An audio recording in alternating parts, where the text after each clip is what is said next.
बिस्मिल्लाहिर्रहमानिर्रहीम। अस्सलामु अलैकुम सामीन और नाज़रीन, आज इस वीडियो में जिक्र करेंगे कि ख्वाब में कलम देखने की क्या ताबीर है।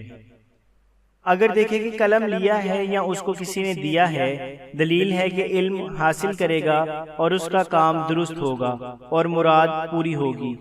अगर देखें कि कलम से कुछ लिखता है, अगर वो लिखा हुआ नेक है तो नेकी पर दलील है, अगर बुरा है तो बदी पर दलील है। अगर देखें कि दो कलमों से लिखता है, दलील है कि इसका सफर में गया हुआ शख्स वापस आएगा।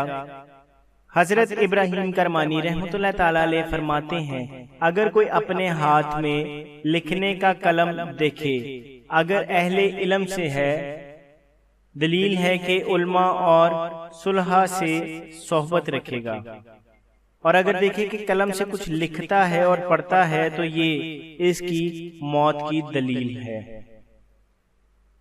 अगर जो कुछ लिखा है अहले सुन्नत वल जमात की किताबों के मुवाफिक है, दलील है कि इज्जत और मर्तबा पाएगा।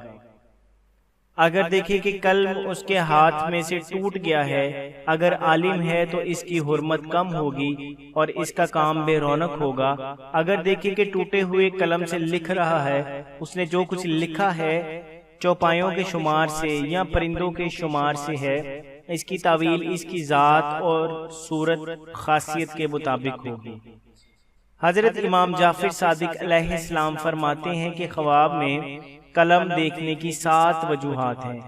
अव्वल हिकमत, दोम फरमान, सोम इल्म, चहारम दानाई, पंजम वलायत, शशम चीजों का दुरुस्त होना, हफ्तम काम और मुराद। जज़ाकल्लाह।